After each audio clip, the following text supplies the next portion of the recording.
Hello दोस्तों, welcome to your channel Hollywood in Hindi. तो जैसे मैंने आपको अपनी पिछली वीडियो में बताया था कि इस वीडियो में हम बात करेंगे मार्वल सिनेमैटिक यूनिवर्स यानी कि एमसीयू के इन्फिनिटी स्टोन्स के बारे में। मैं आपको बताऊंगा हर एक स्टोन के बारे में कि कौन सा स्टोन कहां से आया है या फिर कौन सा स्टोन कहां पर है, उन स्टोन्स की पावर क्या है। तो बिना टाइम वेस्ट करे शुरू करते हैं। तो देखिए, मैं आपसे एक बात कहूँगा, शायद आपको ना पता हो कि पूरा का पूरा एमसीयू है ये बेस्ड है कॉमिक पे, यानी कि इसके हर एक कैरेक्टर बेस्ड है कॉमिक पर। ये हर एक कैरेक्टर लिए गए हैं कॉमिक्स, चाहे वो आयरन मैन हो, हल्क हो, थोर हो या फिर कैप्टन अमेरिका या फिर गार्डियंस ऑफ द गैलेक्सी के जो कैरेक्टर हैं, सब कॉमिक्स आए हुए हैं।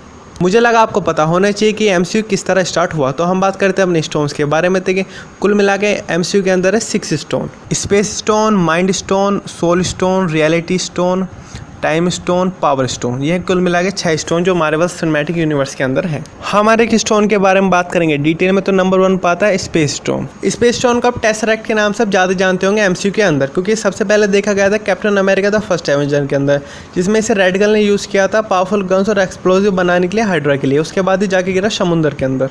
कैप्टन अमेरिका को बर्फ से निकालते वक्त शील्ड को मिली टेसरैक्ट। उसके बाद उन्होंने टेसरैक्ट के बारे में पढ़ना शुरू किया और अपने लिए हथियार बनाने की कोशिश की। उसके बाद जैसे हमने मूवी के अंदर देखा, इसे चुरा लिया लूकी ने ताकि वो चित्तौरी सोना को अर्थ पर ला सके।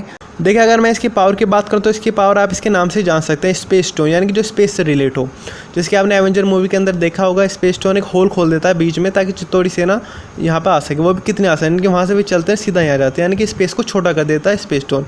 या आपको कहीं भी पहुँचा सकता है सिर्फ 2 तरीके, या तो पोर्ट खोल दे जैसे कि हमने एवेंजर मूवी के अंदर देखा था, या फिर टेलीपोर्टेशन जैसे कि लूकी और थोर लास्ट में चल जाते हैं एसगार्ड से सिर्फ टेलीपोर्ट होकर। तो ये थी स्पेस स्टोन की जर्नी एमसीयू के अंदर। अब तक अगर आप मुझसे पूछे इस वक्त कहाँ है, तो ये इस वक्त है एसगार्ड के अंदर, जहाँ पे ऑर्डिनरी रखा हुआ अपनी वोल्ट के अंदर। नंबर 2 बात है माइंड स्टोन। माइंड स्टोन सबसे पहले देखा गया था एवेंजर मूवी के अंदर। लूकी की जो सेप्टर थी उसके अंदर जो स्टोन था वो था माइंड स्टोन। इसका मतलब ये है कि जब लूकी धरती पर आया था उसके बाद 2 स्टोन थे, एक तो थी टेसरैक्ट और दूसरा है माइंड स्टोन। और जैसे हमने एवेंजर मूवी के लास्ट में देखा था कि लूकी से सेप्टर ले लेते हैं एवेंजर्स, उसके बाद ही जाके मिलती है हाइड्रा को। हाइड्रा से यूज़ करता है क्विकसिल्वर और स्कारलेट विच को पावर देने के लिए। और जैसे हमने avenger age of Ultron movie की शुरुआत में देखा था कि एवेंजर इसे ले लेते हैं हाइड्रा से, उसके बाद से टोनी स्टार्क यूज़ करता है अल्ट्रॉन बनाने के लिए। लेकिन जैसे हमने मूवी में देखा था वे इसके अंदर जारविस डाल रहे होते हैं, लेकिन बन जाता है विजन। देखिए, मैं अगर आपको विजन के बारे में कुछ बताऊं, देखिए विजन जारविस नहीं है। टोनी स्टार्क डालता तो है उसके अंदर जारविस को, 70% चला भी जाता है, लेकिन वो जारविस नहीं बनता, वो बन जाता है विजन। वो मूवी के अंदर खुद कहता है वे कि ना तो मैं अल्ट्रॉन हूँ और ना ही जारविस। इसलिए विजन जो बात करता है, जिस तरह वो बोलता है, बिल्कुल जारविस की तरह है। आपने मूवी के अंदर देखा भी होगा कि वो टोनी स्टार्क की बात वो ज़्यादा मानता है। देखिए, विजन बहुत ही पावरफुल है क्योंकि उसके पास है माइंड स्टोन और वो बहुत अच्छा भी है। जैसे हमने मूवी के अंदर देखा था कि वो थोर का हथौड़ा उठा लेता है। अगर आप लास्ट में मुझसे पूछे कि वो स्टोन कहाँ है, वो स्टोन है विजन के माइंड के अंदर। इसका मतलब ये है कि अगर थोनस को स्टोन चाहिए तो उसे विजन को मारना पड़ेगा। नंबर 3 बात है रियलिटी स्टोन। रियलिटी स्टोन को आप ईथर के नाम से आप ज़्यादा जानते होंगे। ये सबसे पहले देखा गया था थोर द डार्क वर्ल्ड मूवी के अंदर। मूवी के अंदर ईथर को चिपचिपा सा एक एलिमेंट दिखाया गया जो कि किसी के भी शरीर के अंदर जा सकता है, जैसे कि वो जेन फोस्टर के अंदर चला जाता है। लास्ट में से मेलिकस यूज़ करते हैं ताकि वो नो की नो रियासतों पर अंधेरा ला सके। इससे आप इसकी पावर का पता लगा सकते हैं। रियलिटी स्टोन यूज़ होता है रियलिटी को चेंज करने के लिए, यही है इसकी पावर। मूवी के अंदर इसे एक चिपचिपा सा एक एलिमेंट दिखाया गया है, लेकिन मुझे पूरा है कि नहीं, जब लास्ट की मूवी आएगी यानी कि एवेंजर इन्फिनिटी वॉर, ये एक स्टोन का रूप ले लेगा। रियलिटी स्टोन का यूज़ अब तक एमसीयू के अंदर सिर्फ इतना ही हुआ है। वैसे भी हमने डार्क वर्ल्ड के बाद कोई मूवी देखी नहीं है जिसके अंदर रियलिटी स्टोन दिखाया गया हो। अगर आपने मूवी का पोस्ट क्रेडिट सीन देखा होगा तो आपको पता होगा कि इस वक्त रियलिटी स्टोन कहाँ है। देखिए, रियलिटी स्टोन है इस वक्त कलेक्ट की वोल्ट के अंदर। वोल्ट यानी कि तिजोरी। देखिए, कलेक्ट है वो ये जिसे आपने guardians of the Galaxy movie में देखा था। नंबर 4 पाता है पावर स्टोन। देखिए, पावर स्टोन हमने अब तक सिर्फ एक ही मूवी के अंदर देखा है, वो है guardians of the Galaxy movie के अंदर। आप इसे ऑर्ब के नाम से आप ज़्यादा जानते होंगे, लेकिन जब इसे कलेक्टर खोलता है तब हमें पता चलता है यह है एक इन्फिनिटी स्टोन। मूवी के अंदर रोनन इसे यूज़ करता है पूरे के पूरे एक प्लैनेट को नष्ट करने के लिए। इससे हम इसकी पावर को पता लगा सकते हैं कि पूरे के पूरे एक प्लैनेट को डिस्ट्रॉय कर सकता है। वैसे भी पावर स्टोन है नोवा क्रॉप्स के पास।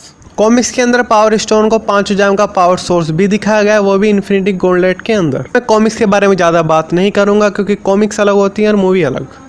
यही 1-2 बात थी जो मैंने आपको पावर स्टोन के बारे में बता दी। वैसे भी अभी पावर स्टोन के बारे में ज़्यादा कुछ है नहीं बताने के लिए। नंबर 5 आता है टाइम स्टोन। देखिए, टाइम स्टोन बिल्कुल एक लेटेस्ट स्टोन है जो हमने अभी आई मूवी डॉक्टर स्ट्रेंज में देखा था, जो आई थी पिछले साल 2016 के अंदर।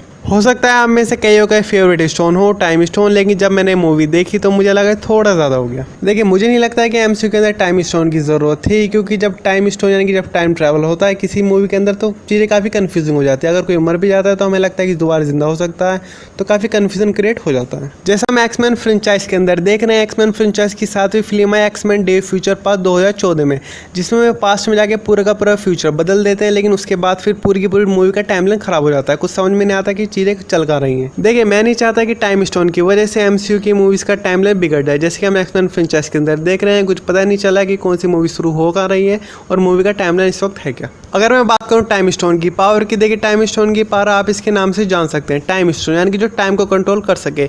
जैसे हमने मूवी यानी कि डॉक्टर स्ट्रेंज मूवी के अंदर देखा था कि जिस तरह डॉक्टर स्ट्रेंज टाइम को कंट्रोल करता है, वो टाइम को रोक देता है, टाइम को बार बार ओवर प्ले करता रहता है और टाइम से वो कईयों को जिंदा कर भी देता है। तो जैसे मैंने कहा, थोड़ा कन्फ्यूजिंग है। अगर आपने मूवी का पोस्ट क्रेडिट सीन देखा होगा यानी कि डॉक्टर स्ट्रेंज मूवी का, तो आपको पता होगा कि वो स्टोन कहाँ है। वो स्टोन वहीं पे जहाँ पे इसे डॉक्टर स्ट्रेंज लेता है, वहीं पे लास्ट में उसे रख देता है। नंबर 6 पे आता है सोल स्टोन। देखिए, सोल स्टोन अब तक ऐसा स्टोन है जो अब तक एमसीयू के अंदर नहीं देखा गया है, लेकिन जो आपका न्यूज़ है यानी कि अपडेट है, उसके हिसाब से कहा जा रहा है कि थोर रैग्नारोक मूवी में देखा जा सकता है। देखिए, ये भी हो सकता है कि सोल स्टोन को थोर रैग्नारोक मूवी की जगह ब्लैक पैंथर मूवी में दिखाया, जो कि फरवरी में रिलीज होगी अगले साल।